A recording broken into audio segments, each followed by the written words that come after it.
La course-poursuite est la forme cinématographique la plus pure. C'est quelque chose qui ne peut être réalisé dans aucun autre médium, ni en littérature, ni sur une scène de théâtre, ni sur le canevas d'une peinture. Cette citation, on la doit à William Friedkin, le réalisateur de French Connection. Et c'est vrai qu'aujourd'hui, on en voit un petit peu à toutes les sauces, des voitures qui se tirent la bourre. On a même bâti des franchises entières sur des courses-poursuites. Mais du coup, face à l'hégémonie de ces tracks effrénés toutes jambes dehors, est-ce qu'on peut toujours dire que c'est cliché? Cette vidéo est sponsorisée par Filmo, je t'en parle à la fin.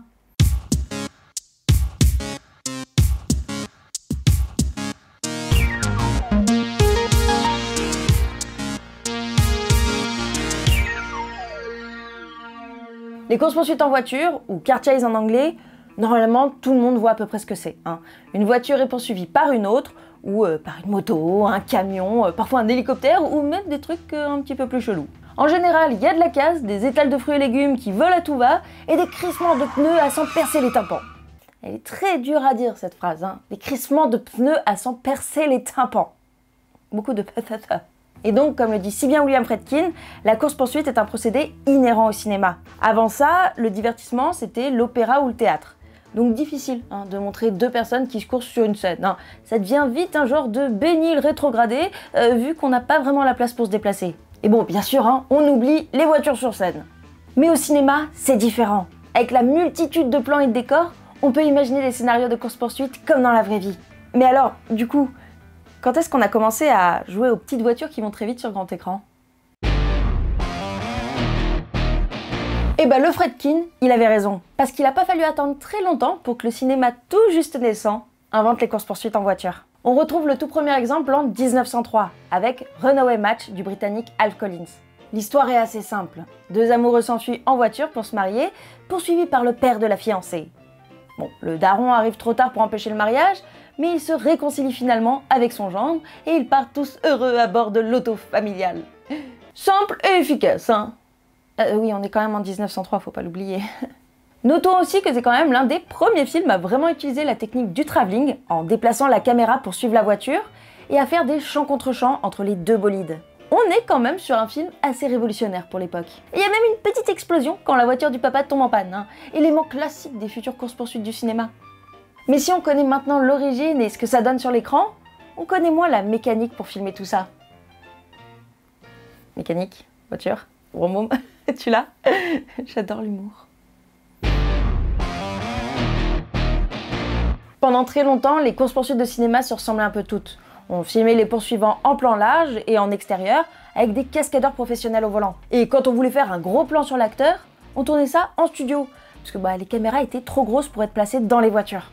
Et ça donnait ces fameux plans avec un fond qui défile, qui était soit projeté derrière la voiture, soit incrusté sur du fond vert ou bleu quand la technologie l'a permis. Bon, après, avec cette technique-là, l'acteur fait souvent un peu n'importe quoi avec le volant et ça peut manquer de réalisme, on va pas se mentir. C'est pas Mario Kart là! Non mais oh! Alors, je sais très bien, vous avez cliqué sur cette vidéo pour voir de la sueur, des mecs en débardeur, que ça sente l'huile de moteur. Et oui, je suis poète à mes heures perdues. Et bien pour ça, il faut attendre la fin des années 60 et l'arrivée d'un nouveau champion dans l'arène cinéma, la Arriflex 35 IIC. Alors oui, je sais qu'on dirait plutôt le nom d'une fusée ou d'un plat savoyard. Raclette, croziflette et Arriflex, le trio de l'indigestion. Mais non, il s'agit en fait d'une nouvelle caméra plus compacte qui permet de tourner facilement sous plein d'angles et notamment depuis l'intérieur d'une voiture. Et c'est donc en 1968, avec le film Bullitt de Peter Yates mettant en scène Steve McQueen, qu'on peut voir la première course-poursuite moderne au cinéma. Alors que le lieutenant Bullitt prend en chasse deux assassins, on a toute une séquence de poursuites dans les rues de San Francisco, avec des plans depuis l'intérieur de l'habitacle. Et franchement, ça donne limite une impression de montagne russe, tu sais, avec les petits guillis dans le ventre qui vont avec, pour que le spectateur soit au plus près de l'action et surtout de Steve McQueen. Et ça, c'est une vraie révolution dans le monde du cinéma que tout le monde a ensuite copié. Une autre technique qui s'est ensuite répandue dans les années 70, celle de filmer les courses-poursuites avec le moins d'images par seconde. En gros, tu sais qu'au cinéma, on compte 24 images par seconde. Mais en réduisant ce nombre, ça permet de créer un rendu accéléré alors que les voitures vont moins vite. C'est un peu l'inverse du slow motion. Et c'est pour ça que dans certains films, on peut voir la fumée sortir du pot d'échappement beaucoup plus vite que la normale, ou des passants marcher de manière saccadée et rapide, comme dans les vieux films en noir et blanc. Du coup, on évite quand même cette technique sur toute la course-poursuite, à moins d'avoir vraiment personne autour, pour que ça paraisse naturel. Ensuite, entre les années 70 et 2000, on a plein d'astuces et de nouvelles technologies qui se sont développées pour filmer les courses-poursuites. Par exemple, dans Une journée en enfer, mon die hard préféré. En septembre dernier, j'ai assisté à une conférence de John McTiernan, le réalisateur du film, qui expliquait justement comment il a filmé la fameuse séquence dans Central Park. We built a special car, because you can't have an actor drive. You can't act and drive. It's very dangerous. So what we had was there was a man on top of the car for all the shots where you see Sam and Bruce. And it looks like, you know, it's not being towed by a truck or anything. It looks like they're really driving. Well, what it was the man on the roof driving. There was a professional driver on the roof of the car driving the car. Ce dont parle ici McTee, c'est ce qu'on appelle un roof pod ou top rider. C'est une sorte de capsule sur le toit du véhicule avec un pilote dedans qui contrôle la voiture sur tous les plans où on voit les acteurs depuis l'intérieur. Cette technique a été inventée en 1993 par le chargé des effets spéciaux John Fraser pour le tournage du film Speed, avec Sandra Bullock au volant d'un bus qui est pris en otage par un terroriste. Bon, après, le souci avec le pod, c'est que ça limite les angles de prise de vue de la caméra parce que ça se voit un peu beaucoup le bousin. Mais aujourd'hui, si on peut filmer des courses-poursuites plus spectaculaires les unes que les autres, c'est grâce au cheval. Le cheval, c'est génial. En 2003, sur le tournage du film Seabiscuit de Gary Ross, qui se déroule donc dans l'univers des courses hippiques, l'équipe chargée des effets spéciaux a décidé que, plutôt que de mettre une caméra sur le véhicule, donc ici un cheval, un peu complicado, ils allaient faire l'inverse. Oui, dit comme ça, c'est un peu chelou, je vous l'accorde. Ils ont surnommé cet engin le Biscuit, en référence au film, et aujourd'hui, on l'utilise encore pour filmer des scènes en voiture. Ça permet en fait aux caméras de se placer où elles veulent par rapport au véhicule. Ça améliore la performance des acteurs qui n'ont donc plus à essayer de faire semblant, et côté spectateur, ça donne beaucoup plus de réalisme. Bien sûr, la technique s'est vachement améliorée depuis, comme avec la GoMobile de notre Fast and Furious français, Balle perdue. Alors, petit aparté sur cette histoire de Fast and Furious français, parce qu'en vrai, on n'a pas attendu Balle perdue. En 1998 sortait le premier Taxi de Gérard Pires. Et si je t'en parle, c'est surtout pour rendre hommage à Rémi Julienne, le papa des cascadeurs français, qui a travaillé sur pas moins de 1400 films dans sa carrière. De La Grande Vadrouille à Taxi, en passant par une flopée de James Bond, et en bossant avec les plus grands, comme John Woo, Sergio Leone ou même Jackie Chan. Il nous a malheureusement quittés en 2021, mais il laisse un immense savoir-faire en termes de cascade, et notamment de course-poursuite, grâce à sa famille qui, encore aujourd'hui, poursuit son œuvre, puisque son petit-fils était justement coordinateur des cascades sur Balle perdue. Bref, merci encore Rémi Julienne d'avoir inventé la cascade moderne. On vous doit beaucoup. Ah, et dernier point mécanique, est-ce que tu savais que les productions font parfois appel à des ingénieurs automobiles pour débrider les voitures sur les plateaux ? Bah oui, tu sais que les voitures d'aujourd'hui, elles ont un ordinateur intégré qui coupe en fait tous les systèmes si jamais le véhicule dérape trop ou vrille. Sauf que justement, les dérapages et les vrilles, on aime ça au cinéma. Ça fait partie intégrante de la course-poursuite. Du coup, pour que les cascadeurs puissent faire ce qu'ils veulent avec leur bolide, les productions font parfois venir directement des ingénieurs de la marque qui ont construit le machin pour débrancher les systèmes de sécurité. Genre les airbags et tout. C'est ultra flippant en fait de faire ça. Alors justement, pourquoi est-ce qu'on aime tellement ce frisson de la course-poursuite ? D'après Nicolas Telope, dans son livre Les courses-poursuites au cinéma, la course-poursuite, c'est notre histoire. C'est pour ainsi dire toute notre vie. Rien que ça, il y va pas avec le dos de la cuillère, le gars.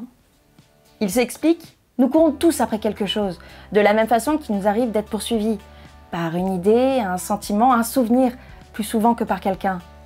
Si l'on en croit les sciences neurobiologiques, il se pourrait que notre cerveau reptilien ait gardé en mémoire les fuites effrénées de nos ancêtres primitifs face au danger, ou les traques désordonnées des chasseurs pour assurer la survie du clan. En gros, on aimerait les courses-poursuites parce que ça évoque quelque chose d'enfoui en nous. Et si on creuse un petit peu plus dans cette science des courses-poursuites, On peut même en déduire que regarder des courses-poursuites aurait en fait un effet bénéfique sur le cerveau. Comme les courses de chars à l'époque romaine, la course-poursuite s'apparente à un genre de sport de haut niveau.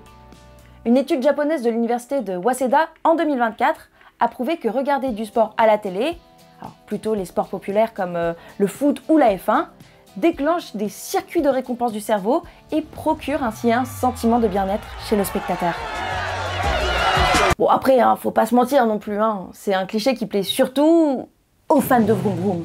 Que ce soit la Ford Mustang de Bullitt, la Subaru Impreza de Baby Driver, toutes les Aston Martin de James Bond ou encore la Toyota Supra Orange de Brian dans le premier Fast and Furious, les courses-poursuites sont avant tout une vitrine pour montrer les capacités de ces bolides à l'écran, et oui aussi pour faire un petit peu de pub aux marques. Oh là là James, j'aimerais trop conduire ton Aston Martin, mais YouTube paye pas assez bien. Non, c'est pas vrai, c'est juste que j'habite à Paris et que j'ai même pas le permis en fait. Bon, après par contre, si tu veux me soutenir, et pas pour payer mon permis, je te promets, tu peux aller faire un petit don sur mon KissKissBankBank, ça m'aiderait énormément. D'ailleurs, je me suis toujours demandé, est-ce que les voitures dans les courses-poursuites, c'est des placements de produits? Eh ben, pas toujours. La production peut choisir une voiture pour juste son look, puis ensuite l'acheter ou la louer sans avoir à demander la permission à la marque. Mais par contre, quand c'est des voitures haut de gamme, en général, il y a de la moula derrière. Bien que James Bond soit une franchise connue pour ses Aston Martin, ça n'a pas toujours été le cas. En 1995, BMW avait payé 75 millions de dollars pour apparaître aux côtés de l'agent secret dans ses 3 prochains films. Ça leur a permis de dévoiler leur nouveau modèle, la Z3, dans GoldenEye. Est-il nécessaire que je vous rappelle 007 que vous avez l'autorisation de tuer et non de prendre l'autoroute en sens inverse? Je ne m'y risquerai pas. Encore heureux. Après, dans ces contrats, il peut y avoir un petit peu de tout. Parfois, on peut demander juste à l'acteur de mentionner la voiture, mais ça peut être aussi beaucoup plus précis. Genre, il faut un plan de 3/4 de l'avant de la voiture et vous devez parler des nouveaux gadgets, comme de la caméra de recul à rotation télescopique d'uranium avec ses joints de culasse de... Ça se voit que j'ai pas mon permis, oui, je sais. Bon après, les vroom vroom, bien sûr que c'est cool, mais on va pas se mentir, le mieux c'est quand même de les voir exploser à l'écran. Bah oui, c'est quand même un des éléments incontournables des courses-poursuites, c'est de casser des trucs. Mais en vrai, est-ce qu'on explose vraiment des voitures dans les films? Parfois, on veut pouvoir faire plusieurs prises dans la scène sans défoncer 15 bagnoles. Dans ces cas-là, on peut modifier la voiture pour que le capot s'ouvre tout seul et se plie comme dans un crash, juste en appuyant sur un bouton. Et ensuite, on peut le refermer et recommencer donc plusieurs fois. Pareil pour les vitres, on peut les remplacer par ce qu'on appelle du candy glass, qui est donc plus facile à casser et qui se remplace aussi pour multiplier les prises. Mais quand on a vraiment envie de tout casser, on fait comment? Et pour écraser le toit par exemple, les techniciens doivent retirer tous les renforcements de la voiture pour que ça s'écrase bien comme il faut. Et pour faire voler des voitures, on utilise des canons, des rampes et des câbles, histoire de bien contrôler la trajectoire. Puis on place des petites bombes contrôlées par ordinateur pour que ça fasse un joli boom au bon moment. Parce que oui, dans la vraie vie, les voitures ça explose pas forcément après une pirouette. Au fait, si t'as aimé cette petite question de cinéma, je m'en pose plein d'autres sur mon Instagram et mon TikTok, donc n'hésite pas à aller faire un tour. Et évidemment, si tu n'es pas encore abonné à ma chaîne ici même, c'est le moment ou jamais, il y a moins 50% sur les plaquettes de frein. J'ai toujours pas le permis et je sais toujours pas de quoi je parle. Bon après, il y a certains films qui aiment vraiment pas faire des économies, comme Transformers 3, qui détient le record du plus grand nombre de voitures détruites dans un film, avec 532 véhicules défoncés.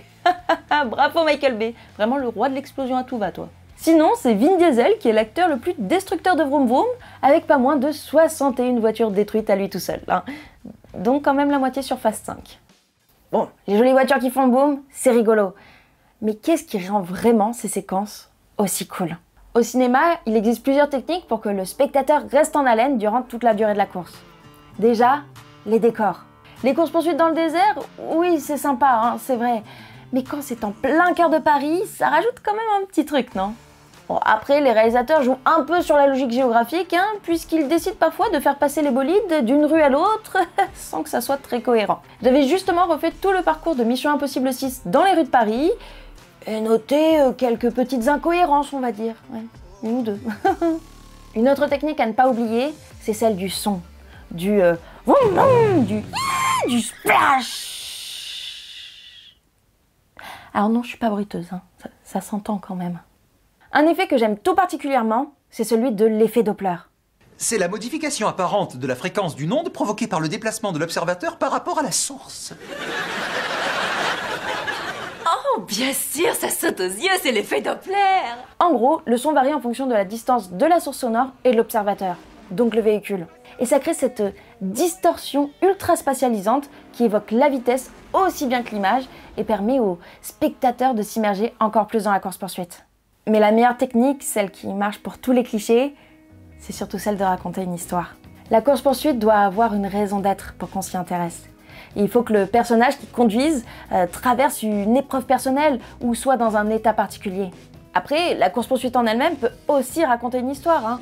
Les meilleures séquences ont une certaine logique de narration, avec une introduction, de l'action, des rebondissements et des temps plus calmes, pour préparer au climax de la course avant sa résolution finale.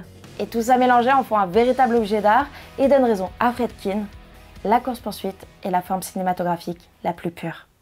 Pour autant, même avec des techniques bien définies, la course-poursuite ne cesse d'évoluer et de se dépasser. Plein de films ont essayé de détourner ce cliché depuis toujours, comme Duel, le téléfilm de Steven Spielberg, qui oppose un homme à un camion tueur.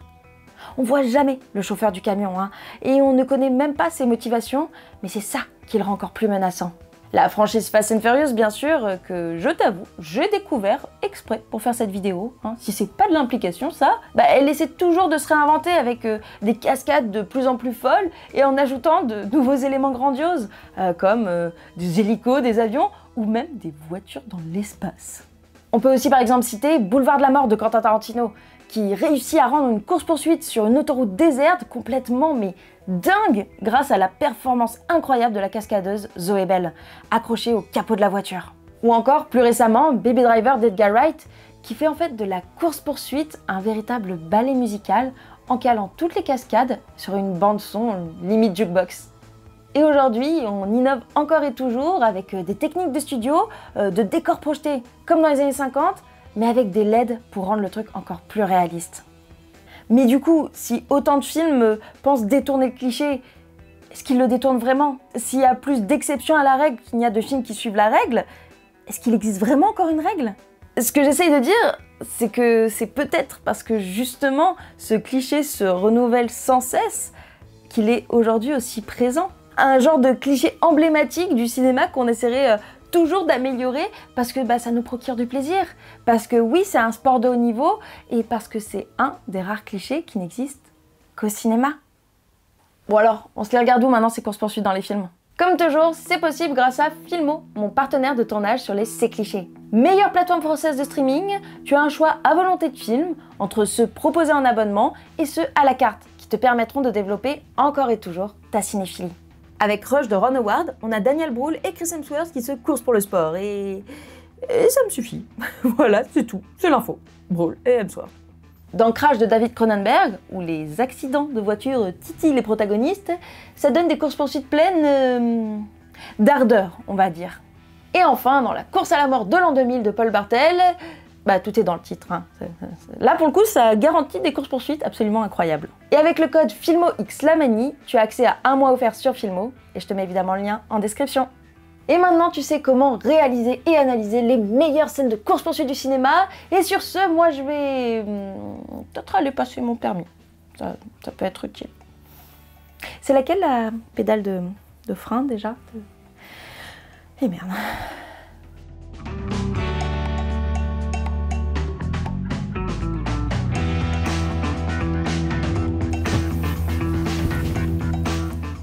Voiture, voiture, voiture, voiture, voiture, voiture, voiture, voiture, voiture.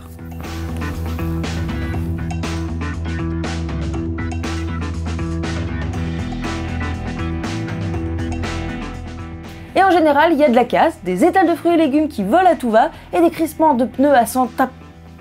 Et des crissements de pneus à... Et des crissements de pneus qui sont à s'en percer les tympans.